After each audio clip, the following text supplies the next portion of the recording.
Live from Boston, it's Keep Pound Den. Thursday, April 11th. Welcome back to the Keep PounDEN podcast, part of the Riot Network, powered by Ortho Carolina. I'm your host, Den. I'm over at Keep PounDEN. Chris is here tonight as well. It's been a while, Chris, but Chris is back at Peppajack NBB, and you can listen to, subscribe, and watch the podcast over on the Riot Network, again, powered by Ortho Carolina. We get the videos up there. We get the podcasts. However you want to take us in, we're cool with that. But we're going to kick it off with our guest right off the bat this week. Now on the Ortho Carolina guest line, he is a staff writer for Sports Illustrated and the Monday Morning Quarterback. He's at Connor Orr on Twitter. Connor, welcome back to the show, my friend. I mean, at this point, you must be like, oh, God, what did I say about the Panthers now? But thanks for hopping on. Well, I know what I said about the Panthers today, so I understand why I'm here. Yeah, we'll put our topics up on the board. Of course, you can't see them on the phone, but we're going to go through a few things here. We're going to kick it off with Connor, like I said. The first one here, Connor, you know, you do understand that mock draft means, like, you don't mock us. Like, it's not, you're not making fun of us with the pick, right? Because I just need to know what goes through your head when, or why you think that DK Metcalf is your pick in this week's Monday Morning Quarterback draft, of course. But we'll put up the words here. This is your writing here. Personally, a pick that scares me a little bit, but the Panthers have preferred to pair Cam Newton with large, physical receivers through the years. You say Metcalf's a game changer in that he uses his size better than any of their previous options. But, watching the Panthers for the last 2 years even, what makes you say the Panthers need another big-sized receiver who is known to drop the ball? Because that reminds me of someone that we'd like to forget over here in Carolina. Yeah, I think the difference is, like I said, I do think they need someone, on the other side of the ball. I think that he's an incredible athlete, and I think that he's different because he just uses his physicality better. Like, I've seen him throw defensive backs off more. Like, I think he can present more of a target. And so, yes, while drops are somewhat of an issue and the route tree is also an issue, I think that, you could probably develop him a little bit better than the other two guys. I mean, I get that the idea that Cam needs, misses high and wide, so needs tall. I mean, I know that that's sort of like a kind of a trope at this point, but I mean, if a guy like that is sitting there, I don't know. I think it would be hard to at least ignore it. I think defensive line would probably be, probably be the dream pick for you guys, or maybe, something a little bit more preferable. But at the same time, I mean, I think that it's certainly a conversation. I don't know. The mock draft is hard because it's like you have him sitting there and it's like, is he going to drop any further than that? I don't know. So I just thought, wide receiver is one of their needs. It's on the list. And so just one of those sort of fit together decisions for me. Well, yeah, I mean, just coming from the Panthers here, and I get that, you're not going to cover every single team the same way. But I mean, here in Carolina, all the talk has been about defensive line, offensive line, Andre Dillard being there. The funny thing was, looking at that pick, you had Clelin Ferrell still on the board. Jonah Williams up there too, Rashawn Gary, Cody Ford, all picked after DK Metcalf. And I think that, the Kelvin Benjamin thing is just so etched and haunted in our minds that seeing DK Metcalf, I'm sure you didn't have a great week, because I know that you said earlier that you used to work for someone who was a Panthers fan, and at some point during that season you started almost trolling with your picks as far as picking them or picking against them. Wait, was it against them or with them in every game? I forget which one it was. It was against them until the Super Bowl. Oh, it was 2015. And then yes, essentially lost them the Super Bowl. Yeah. So I wasn't sure where we were going with this, but I saw it was mock draft 10.0. Have you actually done 10 mock drafts?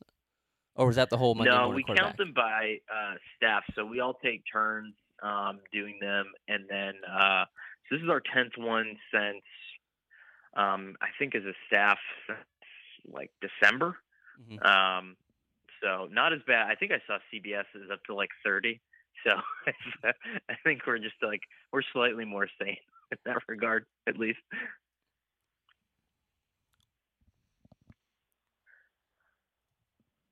That's true. I didn't even count Yeah, Wills. I think one guy has done 30. Like one person has done 30. Yeah. dude, I'm still working on doing my first one. It's like I just keep doing it until it's kind of like a video game. I just keep doing it until I get the results that I want, and then I'm like, yeah, that's my mock draft right there. So do you? And that's kind of the deal for us too. I mean, 'cause the hard part is now that we're every other week, like, so mine is gonna just so happen is gonna be I think is gonna be in the magazine coming out next week. And so in years prior, you got to wait until like maybe the Sunday before the Thursday. And so, you had a little bit more time to like mess around with your picks and stuff like that. But I did that one yesterday as sort of like a launching pad for the one for the magazine, which I like had to turn around again in like 48 hours and redo. But like I wanted to do one kind of close to now, just so I could, at least have that thing and kind of reorganize the picks a little bit. Yeah, gotcha. No, I just do a first round. For me, I mean, we have college people, and we have like an NFL or a college to pro writer specifically, Kaylin Kaler, and she's been doing like a lot of the transitional stuff. So for us, I mean, the season's over, and then we just start turning our attention to these guys in like January 1, and then through the Senior Bowl and the Combine and all that stuff. So I would say like it's probably reasonable for us to get to know like 50 people who might fall into that top 32. The guys who are doing the rounders are like, man, God bless them. That's I mean, but they're also following the sport, 24/7, and they're not really sidetracked at all during the NFL. For And sure, yeah. so Connor, when you do yours, do you use any sort of generator like to get say, oh, it's very easy to say this guy is going to be available at 16, but let's see what one of 100 big boards have met, or even the fan votes. Is there anything that like that goes into play, or do you just kind of go for it and assume who's going to be there? I kind of just go for it. I mean, there's certainly like some people that you respect and you're like, wow, I mean, if they have them so much different than I do, like let me make a phone call and just make sure like I'm not missing something, or try to understand it from their perspective. But this draft is particularly difficult because, what if this is still like a, sort of a weird campaign for the Cardinals to try to get somebody to trade up for this number 1 pick? I mean, there's a legitimate chance that this is one of those years where you could get 0 right of the 32, and like, I feel like in years past, I've felt like, okay, I got 4, or 3, like Saquon to the Giants. A couple of my colleagues had, I actually didn't. I thought they were going to take Bradley Chubb, but there are other years where like there was like 4 or 5 that you could kind of pencil in and be like, okay, I feel pretty good about those. But if Nick Bosa goes number 1, there's a legitimate chance that like Yeah, I'm getting 0 out of 32, which would be horrible. it is smokescreen season, if you will. SZN It is. for you, Chris. There, I know you like that one, but um,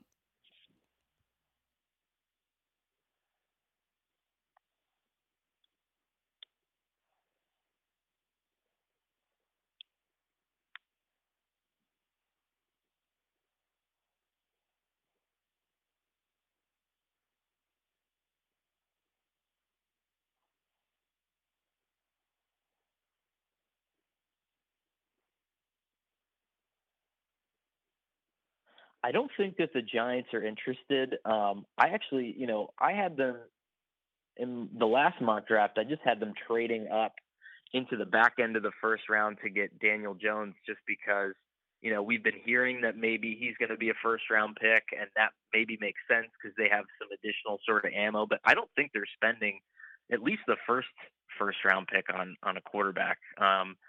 I think they kind of view Eli Manning, as crazy as it sounds still, as like the Chargers look at Phillip Rivers or the Steelers look at Ben Roethlisberger. Like there's still maybe 2 good years left, and that we're just not seeing it, or their offensive line is too bad, and they need to fix some stuff around him. And so I would be really surprised if they came up in particular. But yeah, I think you're right. I mean, I think that Kyler Murray is definitely the most talented quarterback, but it would be such a weird smokescreen because they sort of tipped their hand early, and in the process of doing that, if they're taking Kyler Murray, they destroyed their leverage with Rosen. I mean, they've already if they're really taking Kyler Murray, they've already showed their hand. And so why would a team trade for Rosen before the draft? Wait until after the draft, and the price will probably be half of what the asking price is now, because every other team that needs a backup will have already drafted one. Yeah, no, I totally agree. I think, and that's what I've kind of thought with Rosen. I don't think that anybody's going to trade a pick this year for him. And if they do, I could maybe see it on like day 2, but I just don't think there's any way they get a first rounder for him. So why rush it? Yeah. Yeah, no, I mean, for sure not a first rounder. I mean, I think that I would say that the reports of like a second round pick being the highest, the best offer were probably fairly accurate. I think that sounds right to me. But I think the closer that we get, if they're leaving that on the table right now, I think they're pretty crazy. I would take that. I would take that right now. So let me ask you this: if Rosen was in this draft, where would you have him going in this draft? That's a great question. I would have him going 6 to the Giants. I think that they're. Wow. I think that they liked him. I think that they liked him. Like if you were to stack him on a board with the big names from last year and the big names from this year, I think that he would probably have come probably after Darnold, but before Josh Allen for them. I mean that's just kind of like where the sense that I got from around them. I know that your former favorite offensive coordinator, who's now in New York, met with him in the pre-draft process. I think that meeting went fairly well. And, for a couple of the mocks, really early on, in February last year, I was thinking that the Giants might do that. But yeah, I mean, I think he would go to 6. John Gruden's always a wild card too, but I think people are forgetting how much he hates rookie quarterbacks. And a lot of people are kind of associating them with the quarterback right now, but in every situation that he's ever been in, he's always discarded a young quarterback to get someone with more experience, whether that was Jeff Garcia or Rich Gannon or any of those guys like that. Hey, both those guys are still free agents. Some throwback names, yeah.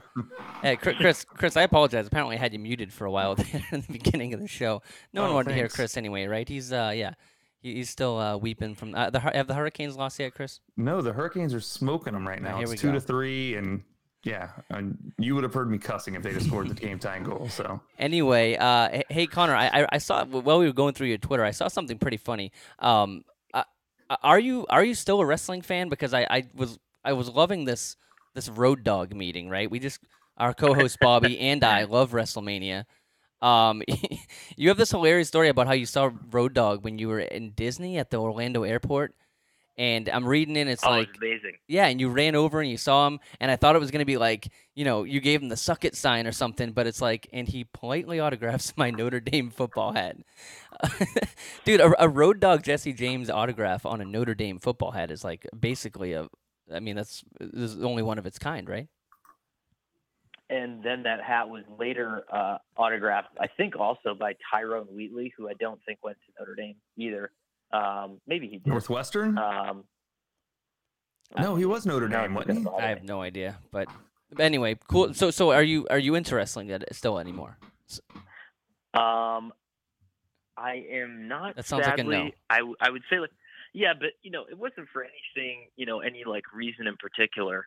It was just sort of one of those things. I'm trying to think of when it sort of fell off for me. I mean. Mm-hmm. Maybe 2000-ish would probably have been been the cutoff, right before the Attitude Era, if you will. When did I got you. Start becoming a thing? That's when I dropped off too. So I'm right with you. But then I came back weirdly. So yeah, see, you would get all the jokes that I make about call me when Stone Cold's on, or call me when The Rock shows up, or asking for the music when you come on. Yeah. Yeah. Anyway, Connor, we did rip apart your mock there of DK Metcalf. We just wanted we're always giving you some ribbing here when you come on, whether it's picking the Panthers to to either lose every game or to go to the Super Bowl early. And this year it's it's DK Metcalf to the Panthers. Quickly, I mean, how do you feel about DK as far as I want to say he's not going to be a Panther, but do you think this guy can produce in the league? You know, with the expectations, I guess, just because of his physical size, is that something that's going to translate to you, or do you think that might fizzle out pretty quickly? I think that this might be one of the last years that, like, a quote unquote, like, we see like a workout warrior kind of guy like inflate his stock as much as Metcalf did, like post combine, if that makes sense. Mm-hmm. Like, and I don't know. I mean, there have been people who have said that, he's not going to go in the first round, which, also wouldn't surprise me either. I mean, if you look at it, he's really sort of got 2 or 3 dominant routes. It's like a go, something, and sort of like that deep curl, or that deep post where he can sort of muscle a safety or a cornerback and get himself in position to catch the ball. But, so I could see a lot of teams not being attracted to that. I mentioned there that it scares me. I mean, if I'm a GM, does someone like Marquise Brown more attractive to me? Probably. Like, even guys like, like Terry McLaurin from Ohio State, Paris Campbell. I mean, I would probably rather have someone like that on my roster, but I think that somebody, and I'm not sure who, is going to get tricked into taking him in like the top 20 picks or so, 20, 22 or 23 picks. I mean, I could be wrong, but it just feels that way, just sort of based on how his combine went and how everything sort of took off from there. Yeah, the Bills seem to like those big receivers who can't catch anything. So who knows? I had him to the Bills before. Yeah, that was certainly a consideration, but they need so much. I mean, the Bills need so many things. They need offensive line help. They need defensive line help. I think that even Burns is even being mocked to them in some drafts. So yeah, they're kind of a wild card pick, like you said. I think that they could pick a number of different positions there. Well, and you had him trading back in your draft, didn't you? The Bills? Yeah. The Bills? So because I initially played with that idea to sort of set me up for the one that's going in the magazine, just like because I was trying to figure out like where's Dwayne Haskins going to go, and is he going to go before Drew Lock, and who might be able to get him? And normally it's like you try to cut ahead of other teams that need a quarterback, and so in that case it was like Denver, I have a feeling, is going to take one because they almost have to. I mean, you can't go into the season with just Joe Flacco. Say, elite Joe, no? And that worked out really well last time they had to take a quarterback. So exactly, yeah. Hey, well, we'll let you redeem yourself here, though, Connor. As far as DK goes, there's that end of it. But you did have some good things to say about the Panthers' backfield. You actually ranked the Panthers with the third best running back situation right now, which is interesting because it's basically Christian McCaffrey. And then you have Cameron Artis-Payne, Reggie Bonnafon, Elijah Hood. You have them right behind the Saints. Of course, we know who's in the Saints backfield. And the Giants being number 1, of course, with Barkley in the situation there. Mentioned here, McCaffrey on the rookie deal as far as the value goes. But does the depth of Carolina's running backs right now worry you at all? Because, I mean, to us, it's not really a factor unless, knock on wood, what we don't want to say. But as far as a group, does that worry you, or do you think that this is just a Christian McCaffrey team and they are the third best situation in the league? I mean, I would no doubt take a back this year if I were them. I think that if you're in like the 3rd or 4th round, I would probably take someone, because if he goes down, that offense all of a sudden becomes a little Game scary over. in terms of available targets and everything like that. But yeah, we wanted to kind of take everything into consideration: cost, age.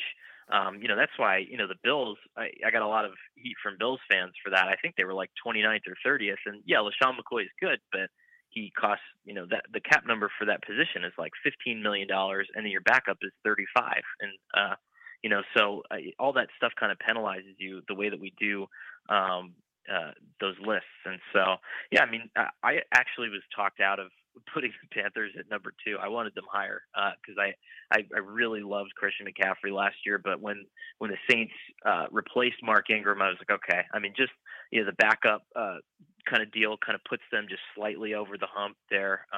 If Alvin Kamara goes down, Latavius Murray isn't exactly a number 1, but it's better than whatever the drop off would be in Carolina.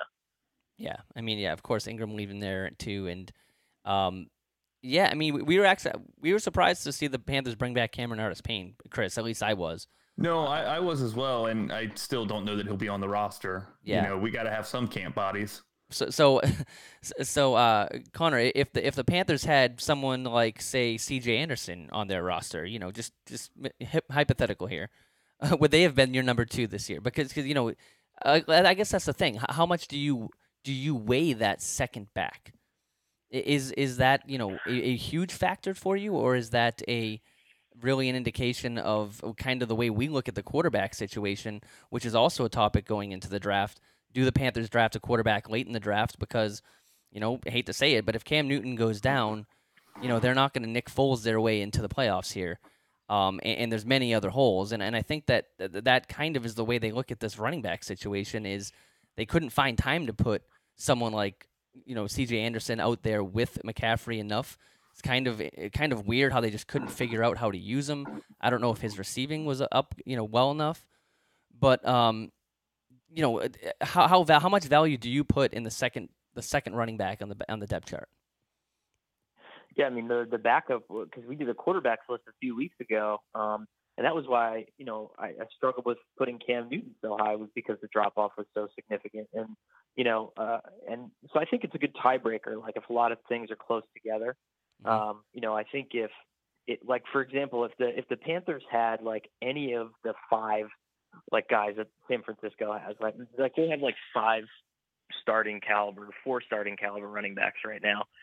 So obviously someone there is going to get cut or be in a kind of a really supplementary role this year. Like, if they had one of those guys, like, I could probably make a legitimate case that they had the best running back situation in terms of production, in terms of cost, and all that kind of stuff. And so, I think that the backup matters when there's such a thin margin there, because Saquon Barkley's great, but that 1, 2, 3, I think if you're a team, you take any of those guys, especially on the rookie deals. And that's interesting, because we mentioned a little while ago, a friend of the program here, Chris, Will Brinson, says he would never take a running back in the top 10. Now, the top, 2 out of the 3 top teams here have a running back in the top 10, McCaffrey and Barkley, and I think the Saints kind of lucked out with Kamara. However, slice it however you want. He was a 3rd round pick, though. Yeah, no, that's what I'm saying. They had their back wasn't in that top 10. How do you, going into this draft? I'm not sure if, I don't even think there is a running back mocked that high. But how do you weigh that take from Will Brinson? He would never take a running back in the top 10. Is the NFL becoming more of that? You can find these guys later, or do they completely change the team? I think he's right, but I also think that Saquon Barkley and Christian McCaffrey aren't really running backs, right? I mean, like, they are, but I think in 2 or 3 years we might call them something completely different, right? Because, like, Todd Gurley created basically a whole different category for how the position is supposed to be paid, and so, like, any running back like Saquon and Christian McCaffrey especially are going to have to be paid on that scale, which is different than your, whatever is your Devonta Freeman scale, or whatever that is. You know what I mean? So I think that if you can do more, and you're not always in that position, and it's almost like whatever you want to call it, a hybrid player or something like that. I think that's a little different.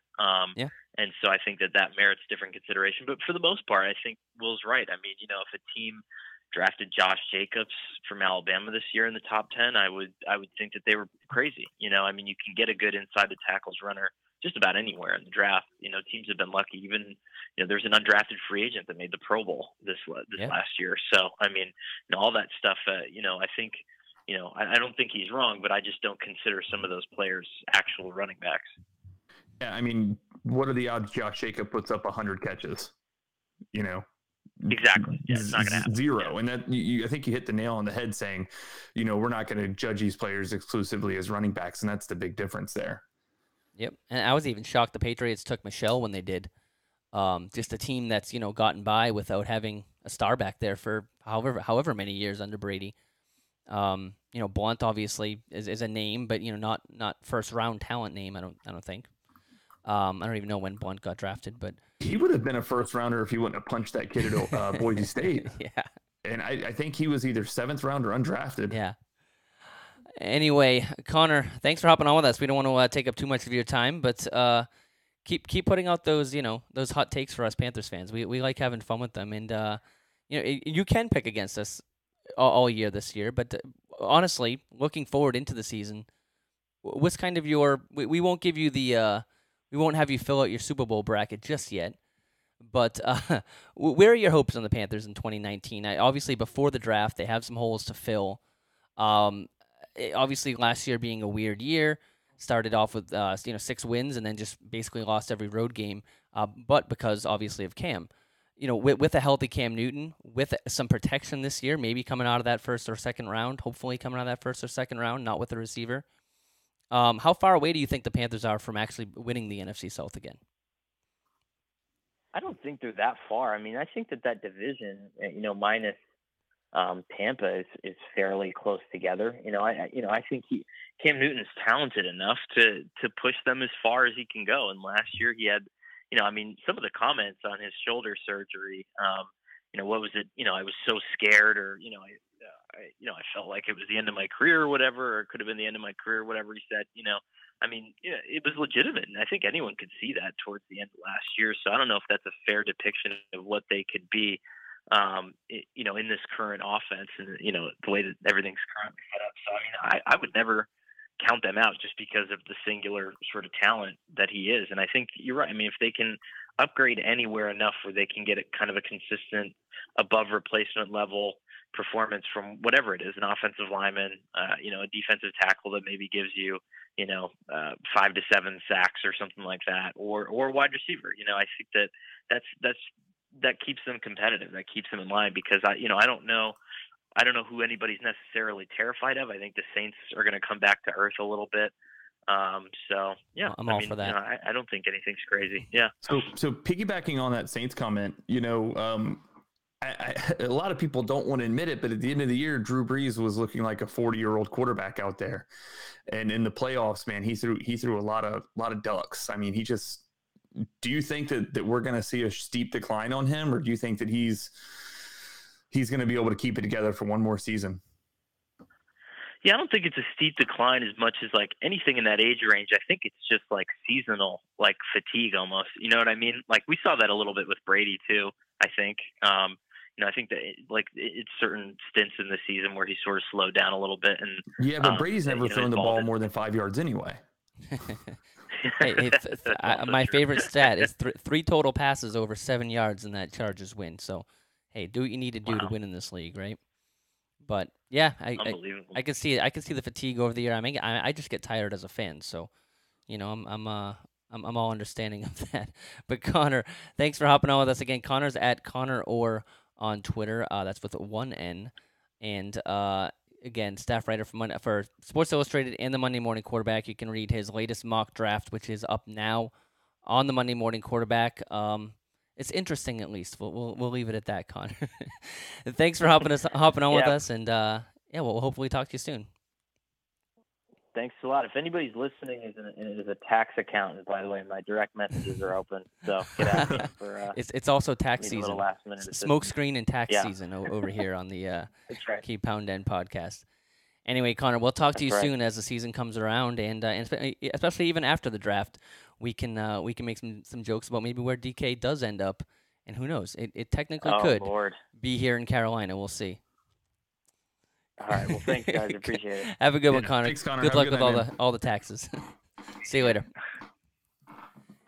And that is Connor Orr, our friend over at Sports Illustrated. That was fun, Chris.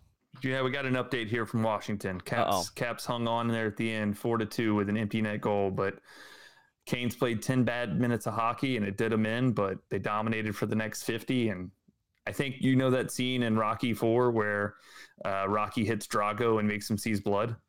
Makes him, yes. That's what I think happened here tonight. Okay.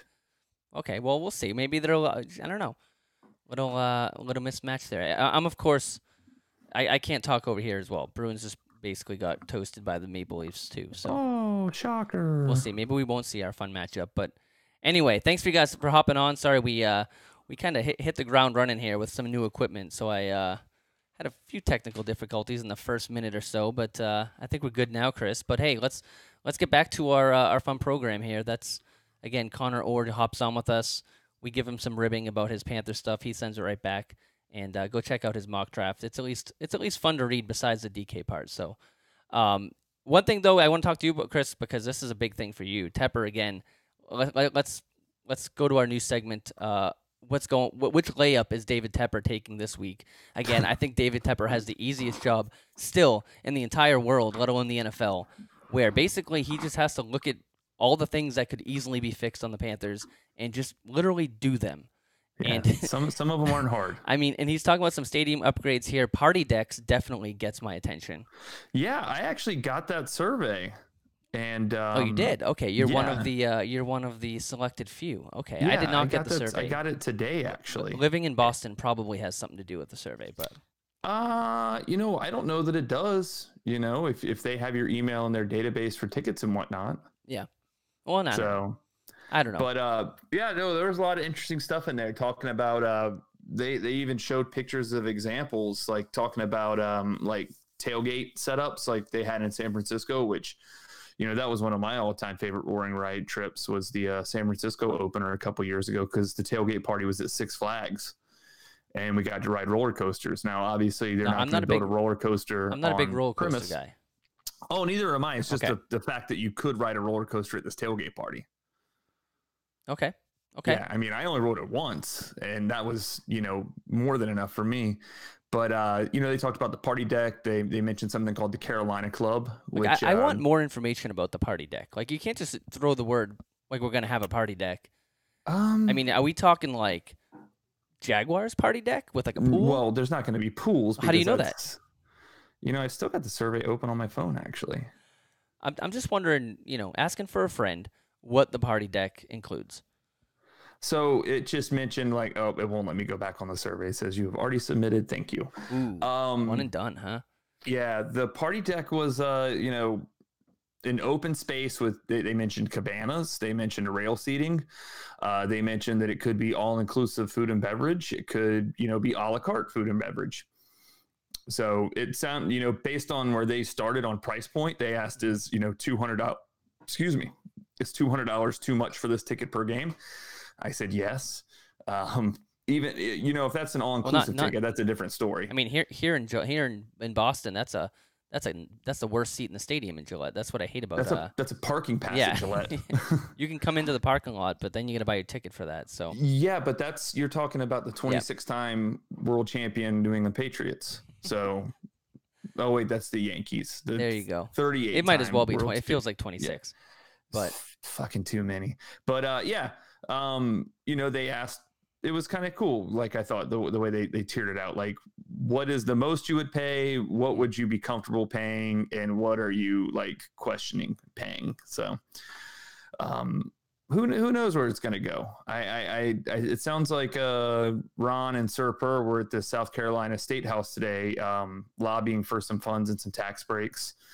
So it seems like that Fort Mill thing's coming along pretty quickly, and the faster that happens, the faster they can turn the practice fields into some hospitality action. So there you go. And maybe, just maybe, they'll have finally a space for you to park your golf cart. I thought you were going to say a roller coaster. No, you that one of the things you asked for was the golf cart, I asked for a golf cart? Yeah, a place to park your golf cart. You remember that last summer? No. Maybe I just remember every episode vividly. But anyway, Tepper, of course, already doing a great job. I mean, these things, this one at least takes a little more thought than putting the logo at the 50 or what are the other things that he's done? I can't even think. I'm assuming it was his idea to wear the black pants. Yeah, the uniform changes. Yeah. Well, I think there's a lot of other things that this signifies, and to me, it signifies the commitment that there's not going to be a new stadium, because you don't talk about these kinds of renovations if you're planning to, build a new stadium in 5 years. Because these would be massive upgrades. You'd be talking about, like, to do a party deck, you'd be removing seats from the stadium. I mean, seats, yes, you would still sell season tickets for those standing room onlys in those hospitality areas. But at the end of the day, you're still making massive overhauls on a stadium. Yep. I'm trying to. Why can't I think of what the last thing he just did was, like, a week ago? Did you move the Jerry statue yet? No. I guess that'll be when. The practice bubble. Oh yeah, I guess maybe that is it. Yeah, I guess that is what we were talking about. I thought there was something else, but anyway, he and hanging out with the fans. You get a nice picture with Dave down there. Yeah, Uncle Dave's a good buddy of mine. Anyway, yeah, Tepper again killing it, crushing the stadium upgrades. Anything, we'll take any upgrades. Not that Bank of America really needs a ton of upgrades. I mean, it's compared to other stadiums. I mean, going to some of the other stadiums in this league, trust me, it is not an outdated stadium or old by any means. So might just lack some of the bells and whistles, but I think over time you'll see a lot of those. You could put in bells and whistles, Yeah. Well, I think the other part of it, and maybe this is what you were getting at, is he's opening the stadium up to other things. The MLS component of that survey was pretty big, but I'd prefer Raleigh to get the MLS component, so I've checked not interested. Sorry, Charlotte. Uh-oh. If it loses by one vote, Chris, now everyone's going to know. That's fine. I can live with that. Yeah. Keep the receipts. Yeah. But Charlotte's got a lot. They don't need MLS. So. Okay. But the beer festival they're doing next month. Yep. They're expecting like 6,000 people for that. Sorry, what I was thinking about was the draft party. Yeah. I don't know why I couldn't think of it a minute ago, but again, such a no-brainer thing to do. The fact that they've never done that, I mean, I feel like the Bruins have done that. Jared Bear doesn't want to use the stadium. Yeah. Oh, God. Anyway. That's the thing. That stadium's 24 years old this year, and it doesn't look like it's 24 because it doesn't have the wear and tear of stadiums that have 50 concerts a year and 25, international soccer matches and, just a litany of other events. The stadium's aged really, really well. Wow, we get a comment here. It's $80 at Levi's Stadium to do the roller coaster and all-inclusive food and beer before the Niners games. John's coming in with that. Dude, I didn't know that roller coaster was real. I thought that was a WrestleMania prop. I told you, I would literally just told you we were riding the roller coaster. But I didn't know. maybe I wasn't thinking it was the same state. So you said just before the Super Bowl. To vividly remember every you podcast, but you couldn't remember something I said 10 seconds ago. I thought you were talking about somewhere else. Levi's Stadium. No, I get it. Super Bowl. San Bam. Francisco. Yes. Okay. All making sense now. They share a parking lot with Six Flags, and so Six Flags is closed on game days. Now I got it. Kind of like Chick-fil-A, right, in Atlanta? That's closed everywhere on Sunday. Oh, well, I don't know. Whatever. Anyway. Hey, Panthers put out their preseason schedule. That's pretty cool, and I especially like it because... Wait, hold on. I haven't looked at it yet. Can I guess? Wait, you really haven't? No, I don't care about the preseason schedule. But, dude, how do you miss things on the internet in 2019? I'm busy, man, and it's hockey season. Okay. I'm playoff mode. Okay. So, well, that'll end quickly. I'm going to guess... Just kidding. Pittsburgh? Yes, correct. I'm going to guess New England. Correct. I'm going to guess Buffalo. Correct. Now, this one's the hard one. And the Dolphins. Oh, I was going to say, if you got this right, I was going to call you cheater. No, actually, I like the first game against the Bears. So we can really... well, that's a fun one. That's new. Yeah, I'm sure Mac won't play that game, but I was going to say, at least a good defense, maybe... Well, I'm sure Khalil Mack won't play that game either. And I like that Belichick actually said he likes the look that the Panthers give them. He actually, Bill Voth actually tweeted that out. I guess... I don't know, respects Ron Rivera as a preseason Game 3 coach as far as not giving them anything, he's kind of straight shooter, gonna play football and not going to give them any tricks that's going to hurt his team. And as far as, not playing real football and looks at the Panthers as a true test. That is why they've been playing. Is this the third year in a row? Or actually, no, because they played 2 years ago. Okay, so you know what I read into that? You know what I'm saying. What do you read into that? He's never beat Ron in the regular season. It's true. He's 1-2, I think, in the preseason. So yeah, it doesn't count. It just does. I count every win against the Patriots. Come on, I need something, Chris. Yeah, I guess you do have to have something. So anyway, I like that. Again, home games: Buffalo, Pittsburgh; away games: Chicago, New England. Buffalo, Pittsburgh, and New England being pretty constant here as long as they're not in the regular season. And then there's that one that floats around. Chicago's who they draw this year. Of course, a good team last year. So I like that. I think that's a good test. Who knows what state Pittsburgh will be in, especially in preseason game 4. Oh man, I wanted to ask Connor about that. About what? The hotness with Rashad Mendenhall today. Oh yes, really calling out Big Ben there. So yeah, said he was on AB's side. Ooh, need some water. He said he was on AB's side. That was a weird one. Yeah, that's an interesting read. Go check out Rashad Mendenhall on Twitter. Kind of going through that whole situation. So, hey, last thing I want to touch upon, Chris. Bleacher Report gives the Panthers a C+. Although, on the offseason. Oh, okay. They said that many of the moves they've made, which I have them right here. Again, let's recap the whole free agency here. A period, I should say. Cut Mike Adams, cut TD, cut Captain Munnerlyn. Peppers retires. Matt Khalil gone. Funchess gone. Signed Eric Reed. Matt Paradis. Signed Darrell Williams. Signed Bruce Irvin. Signed some depth players like Jones and Norris. Signed Cap. Signed Rashad Ross, who, again, we talked about that last week. I think he's at least intriguing as a returner. And that's it. Literally, that's it. He could take Bird's place as the return, take some carries, or not carries, but returns off some of the bigger weapons. That's literally his only spot on the team. I don't think he's going to be a receiver. I haven't talked to you about that, Chris, but they also signed some other AAF guys. Had Bailey in for a visit. That was an intriguing one. Yeah, is that the DN from Kansas City? I think if you can get Bailey, I mean, I think that I was talking to some folks on Twitter. If I don't even know what's going on with him because that kind of came and went, that news. But if he did come to Carolina, I think that takes a lot of pressure off those first 2 rounds of really needing to nail a defensive end. I mean, not saying you still don't need one, but so Irvin and Bailey are at least an upgrade to what you were going to roll out there with. Well, you're going to start Addison on one side. Right. So Bailey's, he's your third guy. Yeah. I mean, I still think, my gut still says defensive line first round regardless. See, I was all on that like Brian Burns train and see, I was never Sweat on the Burns and even Farrell and as time goes by, I'm kind of changing my pick to an offensive tackle.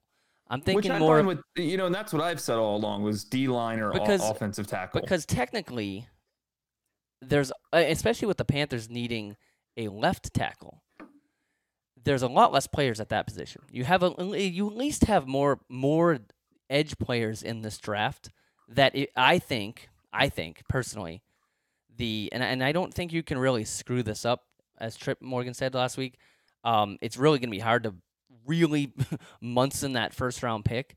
But I think that the strategy... Good reference. Yeah, I think the strategy has to be, to me, and I'm very well aware that there's going to be a lot of opinions on this, is that you got to go offensive line first, just due to the small amount of good players and especially good left tackles that are there. So are we completely sold that we don't think Taylor Moton can play left tackle? I don't want to shift him around. I don't. Yeah, but we've seen that happen so much. Then why did they sign? They signed Williams. Yeah, so that tells me that they're going to put Moton at left tackle. Like Moton's penciled in, probably not on the website depth chart, but I would think that they've got him penciled in as a starting left tackle right now. Well, right now, yeah, for sure. Right. So, but here's the thing: like, if you draft a left tackle, are you going to redshirt him like we redshirted Moton his first year? Like, I don't think this team can afford to give a first round pick a redshirt. But Moton wasn't a 16th pick in the draft. No, that's my point though. Like, you're not putting Moton on the bench, and I don't think you're going to put Darrell Williams on the bench. I don't see where a tackle gets on the field week 1. I don't know. I don't think it's. Let's look who was playing in front of Moton. You wouldn't put the tackle that you take at 16, say Andre Dillard. You don't think that he could beat. No, that's not what I'm saying. I think that Ron wouldn't. Okay, that's fair. I get what you're saying. There is Ron. We've seen that with Torrey Smith and whoever. Especially a rookie left tackle. Yeah, I mean, I think if you can get Dillard, and I mean, this draft is so weird because 16 is such a scary spot, man. I mean, That's I what I'm feel getting like at. and especially with teams like the Falcons who have similar needs to you, right there in front of you. Even the Giants are looking at defensive guys. I think this is going to be one of those picks where like picks 10 through 16 are terrifying. And like as far as your guys there, but I feel like you're going to lose a lot of the guys that you would like, and people have picked on their mock drafts right in that 10 to 15 range, and that sucks because I mean you get a couple picks. Could you have traded up? We're obviously going to hear if they lost week 17, nothing you can do about that now. Yeah. If they want to trade up. Fine. I just don't know who you trade up for at that point. I mean, yeah, I think this team has too many holes to mortgage other draft picks or next year's draft picks. Yeah, I know the eighth pick is the Lions pick is kind of a hot topic. But who are you trading up at 8 that you're not going to at least like how big is the drop off from getting a guy at 8 to getting maybe the next guy at 16? Like, is that worth you losing picks or whoever you end up trading for that? I don't think so. I don't think it is either. I think if this team, like looking at what New Orleans did last year, trading up for Davenport, they thought that they were one pass rusher away, and that dude barely saw the field this year. And when he was on it, he didn't make an impact. And they've, now they're out of a first round pick this year. And I think they're out of a third rounder this year because of Teddy Bridgewater, right? Yeah, that sounds right. Yes. Yeah. So this team is not in a position where they think they're one player away where they can afford to make that trade to move up into the first round for a player. Well, so back to the Bleacher Report thing here. First of all, they gave the Panthers a C+, but actually they gave the Carolina Panthers, which is a PENTHERS. Totally different. This is actually a Bleacher Report article, photo from that. So I'm not sure if they were talking about us or not. But they did give the Panthers a C+, again, saying that most of the moves that they had made were more lateral than actually taking a step forward. Do you agree or disagree with that? Because I don't see how. I mean, obviously you already had Eric Reed, but the loss of Ryan Khalil, and adding Matt Paradis. Granted, he's coming off an injury. Is that at least not an upgrade? I think it's definitely an upgrade over who would we have had there? Tyler Larson? Yes. Which I think he's you're not going to win with him, but he can fill the position much in the way that Greg Van Roten filled a guard position this year, you know? I think you have to call that at least a minimal upgrade just because Khalil's age and, he would be the first to tell you that he's not playing at the level he was 10 years ago. I mean, isn't cutting Captain Munnerlyn an upgrade too? Just the fact that they cut him, like not even. I mean, yeah, I guess he's not a liability because he's not on the field. So that actually brings in. I think that though you have to count like a Bruce Irvin move. I'm high on Bruce Irvin. I know a lot of other people aren't, but because Bruce Irvin's going to come in and be a situational player, he's not going to be expected to start. So. And when we were just talking about defensive ends, we just totally left Bruce Irvin out. So Alvin Bailey, or Alvin or Alan Bailey? Alan Bailey, yep. My cousin, he would be your fourth defensive end. And then if you draft one in the first round, now you got 5 defensive ends. Mm-hmm. So yeah. No, I mean, but none of those guys are spring chickens. So I still think you can't let having Alan Bailey and Bruce Irvin deter you from taking somebody. Yeah, and I think that touching upon what I was saying about Munnerlyn is that's kind of an area that a lot of people aren't really thinking about because Munnerlyn's gone, and you have Cockrell, you have Jackson, you have Bradbury, but you've never seen them on the field together, at least in a regular season game. Don't get convenient. Forget about your boy. Oh, Cornelder. Yeah, hey, again, Cornelder can blow up a screen pass. We're going to start at that. So that's where we can put him in. In what, Madden? But no, but I mean, where I'm going with that is, I mean, cornerback isn't off the board here in the draft either. A lot of people, as you get to later in the rounds, there's a lot of talk about running backs and quarterbacks and all that. No, I think you can take it to the bank that the Panthers are going to draft a running back, a linebacker, a safety, and a corner. Well, not if they sign my boy Jamie Collins. They have. Hey, Jamie Collins keeps dropping down the price chart. I'm telling you, man. Jamie Collins probably, is at the point in his career where he doesn't want to go to training camp. That's fine. And he's probably going to sit out until he doesn't have to go to training camp. Okay. Then we'll sign him. So we don't need a linebacker in the draft. No, I mean, I don't know. I just, it'd be nice to get a cornerback late in the draft, I think. You never know.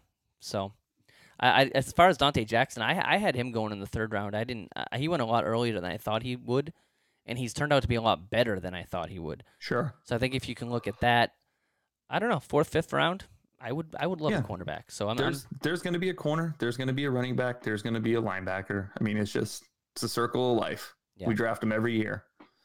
There you go. Hey, although Steve Smith says the Panthers need more receivers. What do you think about that? Well, our pal Connor just told us that they needed DK Metcalf. So. I was a little hard on Connor in the beginning, mostly because... Well, I think he was expecting it. So. Well, mostly because I was like, what did you see on the field where you were like, the Panthers were who they were because they didn't have a big-bodied receiver? But here's what I'll say. In his defense, everything that he said about DK Metcalf not being like Kelvin Benjamin and Devin Funches and knowing how to use his size was 100% accurate. Yeah. Because I've seen, the few highlights of him actually catching a ball, he can box out a cornerback that's 5'10". Mm-hmm. We all know that KB can't box anything out but a 4-piece Supreme box. Nice. Very nice. Is that a Bojangles reference? It is a Bojangles reference. I was just putting it together. I don't know. Yeah, I mean, obviously, I mean, is that expected though that Steve Smith says they need receivers? I mean, I don't know. I think as you go into that season with DJ Moore, Samuel, I think that Torrey Smith is possibly even a depth chart 4 right now. I mean, maybe you do need maybe Ross can come out there. If you're gonna go receiver in this draft, and I'm assuming that's what he's talking about. I don't think he's talking about signing any receivers. I just don't know if your picks are really in the right spot to grab a receiver in this draft. If you're taking a receiver in this draft, it's exclusively for returnability.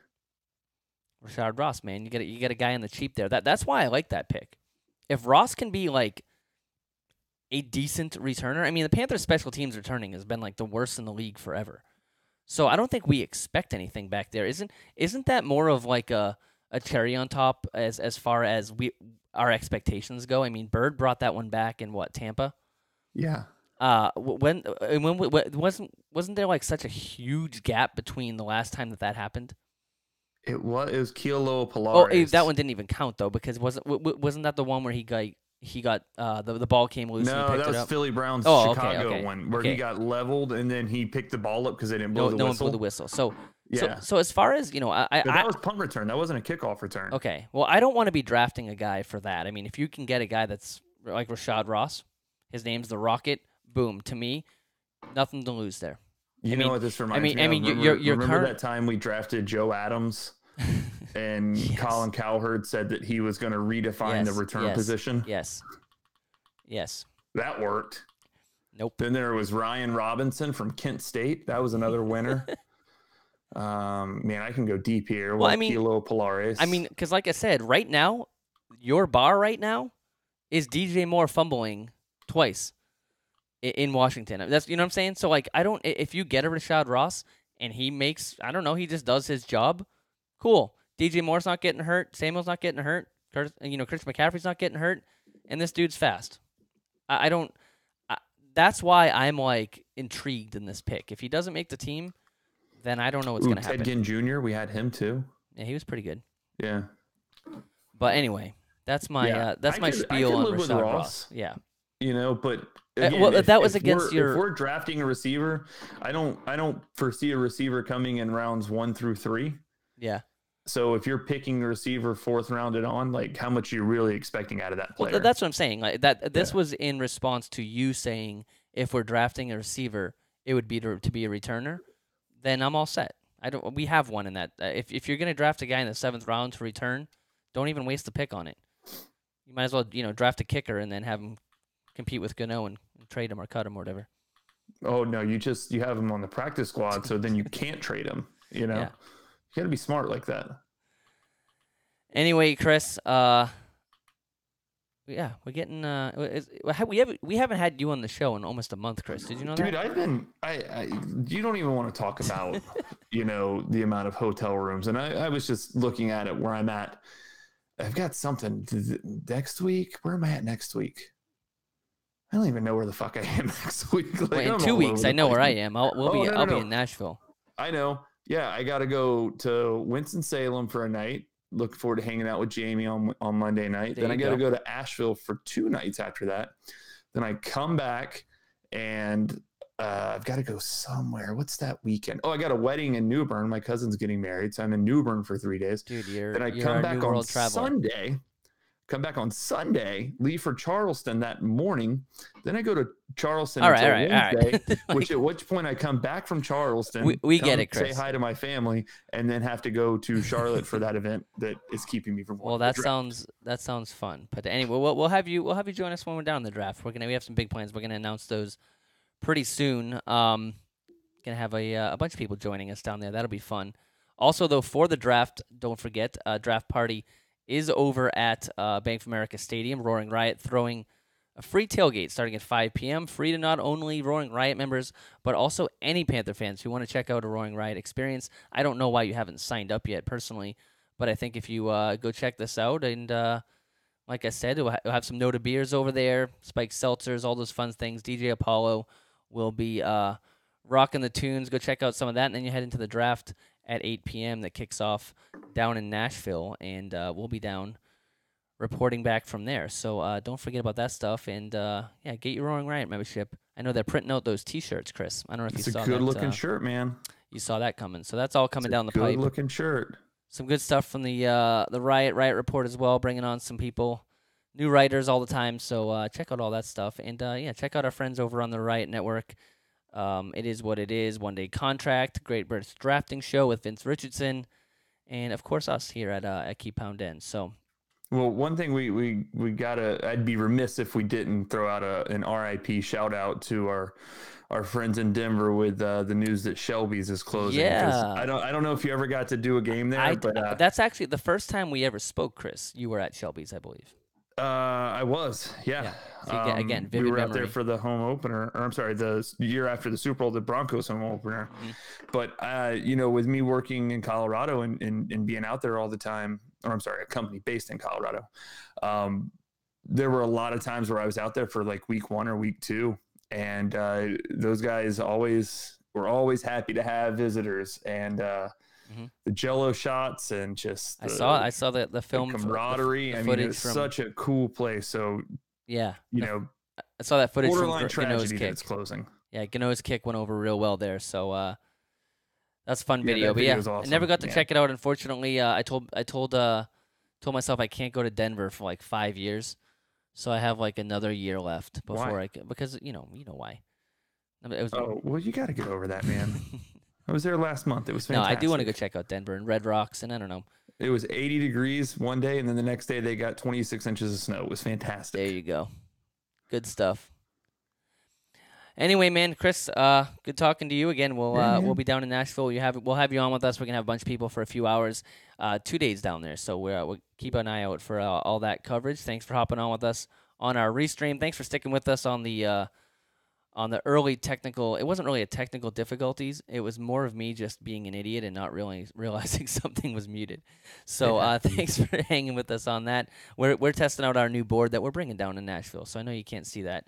That's why I get the headset on. But anyway, thanks for hopping on with us tonight again here on the Riot Network. Thanks to Ortho Carolina for making all this possible. And we'll talk to you guys next week. Keep pounding. See you guys.